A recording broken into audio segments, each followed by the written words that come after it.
All right, let's do this. So I decided to, in my last video, I was reading chapter 3 of the Welcome to the Mansion, Jeff the Killer, yada yada, fan fiction, and my throat was giving out and I'm like, oh, I should probably stop, but I decided to keep going because that is the kind of content creator that I am. I am going to read chapter 4, potentially chapter 5.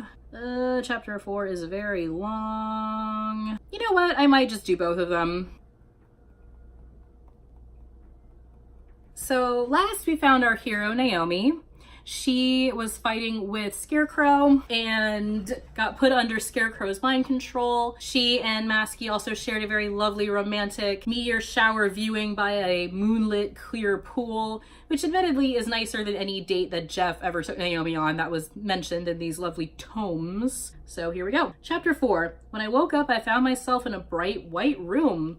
Hello, is anybody there? I called. I started walking and looked around. My body felt really light and airy. Everything was white. I bumped into something. I fell and shook my head. Are you all right? I heard a male voice ask. I looked up to see a man, maybe in his 20s, standing in front of me. He took my hand and helped me up. Actually, I'm not quite sure, I said. Ah, yes. I bet you're confused about where you are, he said. I nodded. Well, allow me to introduce myself. I am Simon, he said, taking my hand. I'm Naomi, I said. What a lovely name, Simon said. Thank you. Can you tell me where I am? I asked. Yes, of course. You're having an out-of-body experience, he said. Well, what? Are you saying I'm dead? I asked, shocked. Not quite. You have the choice of moving on to the other side or going through this door here to see future events. And just a reminder, no one can see you while you're in the future visions, Simon explained. A red door appeared in the middle of the room. I headed towards the door and pushed it open. Simon, pardon me for asking, but who are you? I questioned. All will be answered soon enough, my dear, he said, smiling. I nodded slightly and walked through the door. It shut behind me. I looked around. Where do I go now? I wondered out loud. The white room faded away into my room. I saw myself lying on my bed. Sally was sitting in a chair next to the bed holding my tuxedo kitten, Christa. Thank God. I was so worried about that cat. I was so worried that it wasn't being taken care of. So Sally brought Christa to see Naomi, and then the door opens and Jeff walks in, that little punk bitch. Sally put Christa on the bed and quickly walked out, not bothering to say anything to him. Take that, mean brother Jeff. Jeff sighed. Hey, Nao. Don't know if you can hear me or not, but I just wanted to tell you I'm sorry. Hope you'll forgive me for being such a jerk, and I hope we can maybe get back together, he said. Well, of course I forgave him. I just didn't want to be with him. Jeff walked out of the room. Christa curled up next to my head. I smiled weakly. The door opened again and Masky walked in. He had his mask off. Christa meowed weakly at him. Don't worry, Christa. I'll take good care of you if she doesn't make this through, he said. I couldn't watch this anymore. And then she has this vision of like standing on a stone bridge over a pit of lava in front of a big black castle. Basically, the future vision shows her fighting Zalgo and like protecting her family. So this is what's going to happen when we fight Zalgo, I said to myself. Only you can change the future, I heard a voice say in my head. Now she's standing in a foyer with a large chandelier. Hey, get back here, you little brat, I heard a girl say. I turned around to see a boy with grayish white hair and violet eyes running down the large steps with a pair of shoes in his hand. You can't catch me, sis. I'm too fast for you, he said. A girl with black hair and sea blue eyes ran down after the boy. Hey, that's me, I said. I thought for a second. I thought all these visions were supposed to be in the future, not the past, I said. Daddy, Joshua stole my shoes again, the little me said. A man walked in. Joshua, you know not to steal your sister's things, he said. I looked at the man who just walked in and my mouth dropped open. Simon is my dad? I practically screamed. The boy handed me my shoes. Why was I wearing a Renaissance-looking dress, I wondered. A woman walked in. Mommy, why do I have to wear this dress? You know I don't like wearing dresses, little me said. It's for the party, dear, my mom said. How come I don't remember any of this, and since when do I have a brother, I thought. Joshua made a face. You look weird, Naomi, he said. Yeah, well then so do you, since we're identical twins, little me spat. I shook my head. I suppose I owe you an explanation, Simon said, turning to me. Huh, you can see me? I asked. Yes, I can, but I think it's about time you went back to your own body, Simon said as another door opened. I walked through it and he followed behind me. The door shut and I was back in my room. I will find you as soon as I can and then we'll talk, he said, his sea blue eyes shining. I nodded. All right, I said. He walked back through another door that opened and it shut behind him. Masky was still in the room with me. Naomi, if you're, Y-O-U-R, still there, I just want you to know that I love you, he said and took my hand. I stood there silent. Do I really want to go back? I thought, looking at the bright white light shining through my window. I looked back at Masky. Of course I want to go back, I said.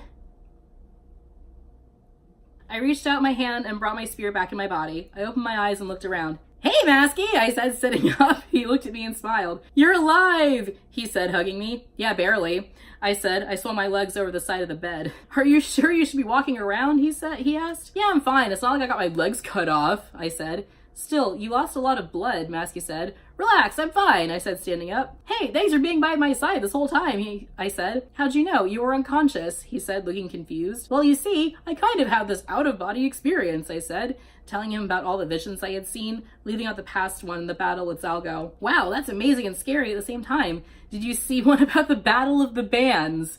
He asked. No, I didn't actually, I said. Suddenly, a loud scream ran through the house. That was Sally, I said. I bolted down the hall and sprinted down the steps. There was a bunch of glass everywhere. Jeff, Ben, Hoodie, and EJ were standing around looking at something. Hey, what are you doing? I heard Ben yell. I turned around and saw a black smoke-looking creature holding Sally in its arms. What is that? Masky asked. I don't know, I said. The creature looked up at me, its eyes glowing red. The crystal in my necklace pulsed a dim black color. I slowly started walking towards the creature. What are you doing? Masky asked, but with no question mark. Relax, okay? I've got this, I said. I shall rise again, the creature said. Let her go now, I said. I must have a host's body to gain enough energy to rise once more, the creature said. If you need a body, then use mine, I said. No, you can't do that, Jeff said. Watch me. What do you care anyways? I asked. Jeff stood there, too shocked to say anything. The figure dropped Sally and took the form of Black Tornado and accelerated towards me. My necklace was now a shade of black. The light started flickering like mad. I could feel this strange energy protecting me. The massive shadow hit something before it could reach me. What source of power is this? You are merely a girl with no special ability whatsoever, the creature shrieked. Oh, so she's like an anime protagonist. Okay. That may be true, but I can certainly kick butt when I need to, I said. The creature hissed in rage. No matter. As soon as I find a means of regeneration, I will be back to end your life, or maybe you will come to me, it said, laughing. You know, when I find a corporeal form, I'll come to you or you can come to me, whatever works on our schedule. Depends if the train's running, all that good stuff. I've had about enough of this. You better leave now before I kill you, I said. My neck was turning a blood red color. The creature hissed. You may have won today, but I'll be back with an army at my command, it screeched. The massive smoke zipped across the floor and out a window, shattering it. I ran to Sally and picked her up. You okay? I asked. She nodded. Yeah, just a little scared, she said. An eerie silence fell through the room. I looked out the window. After this encounter, Naomi starts to be like, we need to learn to fight to defend ourselves. And because you never know, when we'll come in contact with the demon lord himself. Jeff pipes in and goes, don't we already know how to fight? Killing is completely different from fighting and defending ourselves, I said. How would you know? Jeff asked. I saw the challenge in his eyes. Do you really want to pick a fight with me? I asked, clenching my fists. What if I am? What are you going to do about it? He said, looking at me. Snap! His words were starting to make me mad. You know, you're being a real jerk, I said, walking up to him. He raised his fist and connected it with my cheek. Another snap. Sally gasped. Oh my God. Domestic violence? Child abuse? Not respecting your elders? Being stupid? Good Lord. He's so dead, Ben whispered. I felt something warm on the corner of my lip. Blood. Snap! I wiped it away and turned around and started to walk away. I didn't want to fight him. He wasn't worth it. Good job, Naomi. It's not worth it. What's the matter? Too scared to fight me or are you just weak? He jabbed. Crack. Something shattered inside me. I am not weak! I screamed, tackling him to the ground. I noticed my shadow on the far wall. It looked the exact way I'd seen it in the future visions. It was black and deep purple and it was all fiery. I brought my hands down around his neck. Someone stop her! She's gonna kill him! Sally screamed. I looked at Jeff's face and saw the same scared boy I had seen when his brother was taken away. I blinked and realized what I was doing. I released my hands from Jeff's neck and stood up. You're crazy, he said, gasping for breath. Sorry, I muttered. I turned on my heels and ran out the door period. What's been happening to me? I needed answers. So basically, she's running into the street, not looking for cars. And then a car comes speeding through the intersection, going way over the speed limit. The person's passed out at the wheel. I stood there frozen like a deer caught in the headlights. As the car got closer, I started seeing bits and pieces of my past life. The brother I would never get to see again. I'd never get to find out who I truly am. I heard my name. I looked up and I saw Masky standing at the edge of the woods. I'm sorry. It has to be this way. I just can't risk hurting someone else, I said. I looked away and closed my eyes, bracing for impact. I heard the sound of crunching metal, but no pain. Okay, so was she just that, like, miffed about killing somebody that she went and tried to, like, get hit by a car? That makes, like, no sense. Are you all right? I heard a voice ask. I opened my eyes and saw big violet eyes looking at me. Violet eyes? I wonder who that could be. I think so, I said. Good, now you better come with me, the boy said, helping me up. I looked at the car. The driver was dead, but the boy that saved me didn't have a scratch on him. Well, wait, hang on a second, I said. What is it? He said, looking annoyed. How are you not dead? That car hit you head on, I muttered. He sighed. Come with me and everything will be explained, he said. I looked over at the edge of the woods. Masky was gone. I guess he was too frightened to see what was going to happen to me. Come on, Naomi, the violet-eyed boy urged. All right, jeez, I said, following him. I looked at him. He seemed really familiar somehow. I just couldn't place my finger on it. This looks like a good spot, he mumbled. Huh? I asked, confused. Be quiet for a second, okay? He said. This kid was seriously rude. He turned his back to me and started doing stuff. I peeked over his shoulder and saw that he was drawing some weird symbols on the ground. Let me see your necklace, he said, holding his hand out to me. Why? I asked. Just do it or I'll rip it off your neck myself, he said. Gosh, you are probably one of the rudest people I have ever met, I said. Look, I'm sorry, but we don't have much time, he said, looking at me with a concerned look on his face. Ugh, fine, I said, taking off my necklace and handing it to him. So basically he uses the crystal, puts it on the symbols, and it opens up a portal. She's like, he's like, come with me. And she's like, how can I know that I can trust you? And he's like, dumb bitch, come with me. The portal closed just as the cloud got above it. Oh yeah, there was like a mass of like red and black clouds like making their way towards them in the portal. I breathed a sigh of relief, and then suddenly I realized I was free falling with no way of stopping. Like in a cartoon, you're like, Aah! Suddenly the portal opened into the ceiling of a room and I fell face first onto the floor. Are you okay? Violet Eyes asked, helping me up. That really hurt, but I think I'm okay, I said. Sorry about that. My portals aren't that good and I can't get the landing right. I can't teleport like you can, he said. I can teleport? I asked, astonished. Yeah, didn't you know? He said. No, I didn't. I said. Now Joshua, let's not bother her with this now, Simon said, walking into the room. I mentally slapped myself. I knew you looked familiar. I just couldn't put my finger on it, I said, turning towards Joshua. Now then, I bet you're tired from everything that's happened in the past few hours, Simon said. I nodded. Yeah, I am pretty tired, I said. Come on, I'll take you to your room, Joshua said, walking up the stairs. I followed him. So, what's with the stitches on your neck? Joshua asked. Oh, well, apparently I was being mind-controlled and almost killed myself, I said. You know, it was also nighttime and I was walking and I was mind-controlled. Geez, that sounds rough, he said. You've got no idea, I said. This place seems kind of familiar. It should. This is where we lived as kids, Joshua said, opening a door. I walked inside. So she gets settled in, falls asleep. It's been an extremely tough day for her. So she falls asleep and wakes up to Violet Eyes looking at her. Morning, Joshua said. Hey, I said, sitting up. Feel better, he asked. I nodded. So sorry for being so rude last night. I just really had to get you here, he said. It's all right, I said. I looked at him. My phone started ringing. Sorry, 1 second, I said, picking it up and clicking the answer button. Hello, I said. Leah's voice came through fast. Oh my gosh, Naomi, you're alive! Your boyfriend came by my house, which is really weird because we hadn't even met before. But that's not the point. He told me you got hit by a car and the body was never found, she said. Well, yeah, and I don't have a boyfriend anymore. Remember, Jeff and I broke up, I said. Okay, yeah, you do. He's the really dreamy boy with the sapphire blue eyes and brown hair. I blushed. Leah was talking about Masky. Duh! So when will we be able to come to practice again? She asked. I'm not quite sure. I'm kind of recovering from some injuries, but I'll get in as much practice for the show as I can, I said. All right, we'll talk to you later, she said. Oh my God, Naomi, I thought you were dead. So you're alive. When are you coming to band practice? And then she goes, K, bye. Like, potassium, bye. I got up and brushed my hair in front of my full-length mirror. My reflection wavered. I looked at it and it seemed to smile at me. It was a sort of evil smile, so I shook my head and looked back at the mirror and it was normal. Joshua is describing, oh, the mom was a scientist. She was really wealthy, hence why they're rude! Hence why the mansion is so big. And then Simon comes in. Now, Naomi, you've been experiencing some strange things happening, correct? Simon asked. I think it kind of all started when I got that music box with this necklace in it, I said, motioning to the crystal necklace around my neck. Ah, yes, that necklace you have in your possession contained your powers. I couldn't give it to you until you became of age, Simon said. Hence the birthday present, okay. Powers, hang on. What kind of powers are we talking about here? I asked. Listen, I'm just going to make it easier on her and tell her, okay? Joshua asked, looking at Simon. Simon nodded. Listen, sis, you're a dark angel.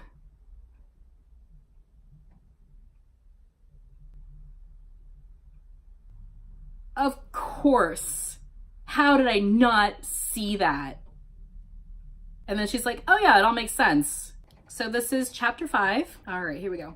Are you all right? Joshua asked. Yeah, I think so, I said. I'll help you in any way I can to learn to control your powers, he said. And I will help and serve you in any way I can, Simon said. Thanks. How do I even release my power anyway, I asked. You just concentrate on what you want to see, Joshua said, holding his hand out for me. In the palm of his hand sat a small fireball. Oh, wow, I breathed. Yeah, it's pretty cool, he said. Just one more question, I said, looking at Simon. Yes, Simon asked.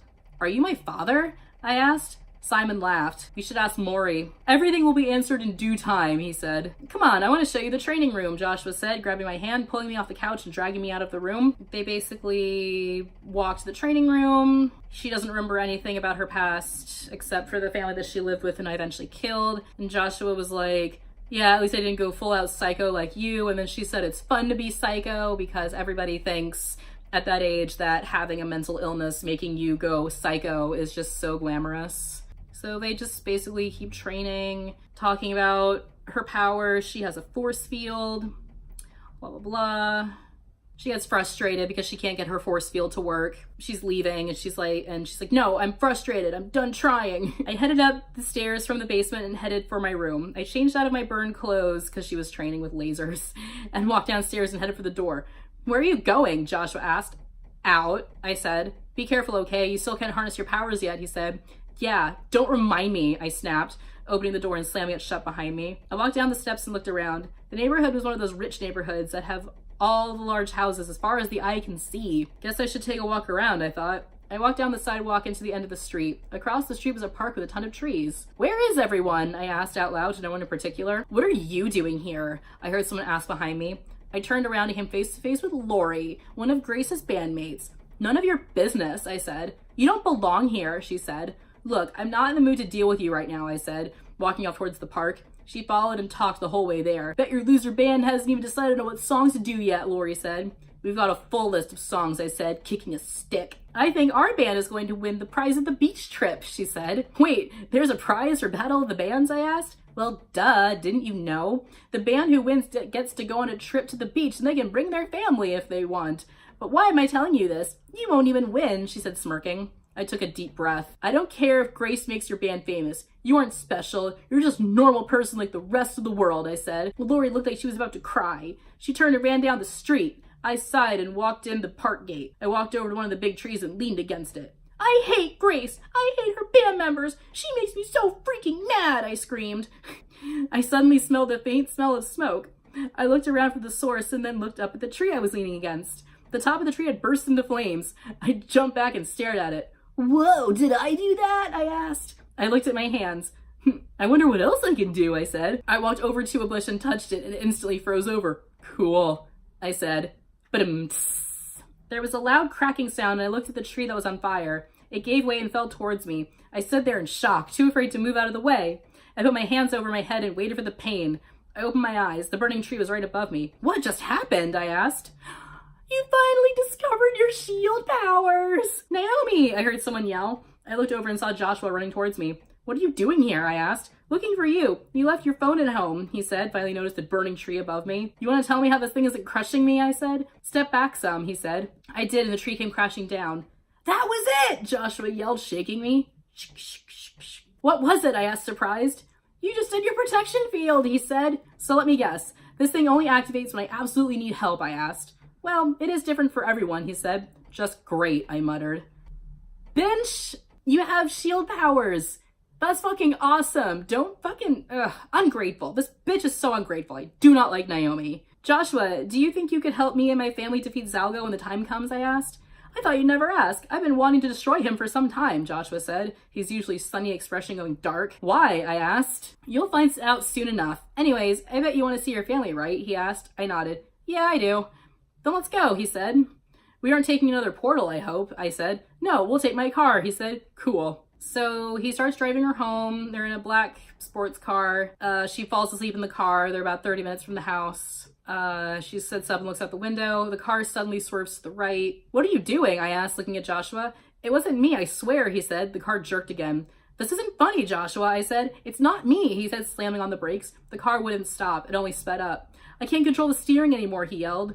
I looked out the back window to see a massive black shadow speeding behind the car. "It's Zalgo again," I said. "What's he trying to do?" Joshua asked. "Probably trying to get rid of us," I said. The car swerved and spun out of control. I tried to undo the seatbelt, but I was stuck. "We're trapped in here," I said. "If this does kill us, I just want you to know that I'm glad to finally meet my twin," Joshua said, smiling at me and taking my hand. I gave a small smile. The car jerked and the tires screeched. The car flipped over 6 times. My head jerked forward and slammed into the dashboard. I heard a sickening crack of bones being broken. I felt blood soak into my shirt. The car finally slid into a light pole, which came crashing down onto it. I couldn't move. Even the slightest movement hurt. I heard the sound of sirens coming toward the wreck. "Joshua," I managed to say. No answer. "Joshua, please say something," I said, tears starting to run down my cheeks. "Joshua, this is a joke. It isn't very funny," I said, still no answer. I burst into tears. "Is this what you wanted, Zalgo? You got my brother. I'm still alive. Why don't you kill me?" I screamed. I felt the car door being pried open. I noticed I was still holding onto Joshua's hand. I heard voices outside the car and I felt someone start to lift me out of the car. I protested and started shaking my head and crying harder. "No, I can't leave my brother. Joshua, wake up. You gotta wake up. Tell them you're still alive. Wake up, please," I cried. My hand slipped from his. I cried until I passed out from exhaustion and blood loss. So that is the end of chapter 5. So Naomi is a dark angel. A part of me kind of saw that coming, or something very similar to it. Like, I had a feeling that she was going to be like a demon, or she was going to have like extremely like show-offy superpowers, because, you know, that's how Mary Sue's do. But yeah, we discovered her family. There's a car crash. No wonder this person is being able to like no wonder she's able to stay alive through like all of these trials and tribulations, because she's a dark angel. Ooh. All right, well, I think that is it for me reading for today. I'm gonna try and do at least 2 or 3 chapters each video, because they are kind of long, but I'm like determined. I'm determined to finish this and to make these videos. I love and appreciate every single one of you who take time out of your day to watch these videos. I hope you're having a wonderful day. I hope you are having a wonderful week, weekend, whatever point you're watching this video at, and I will see you all in the next one. Love you, bye!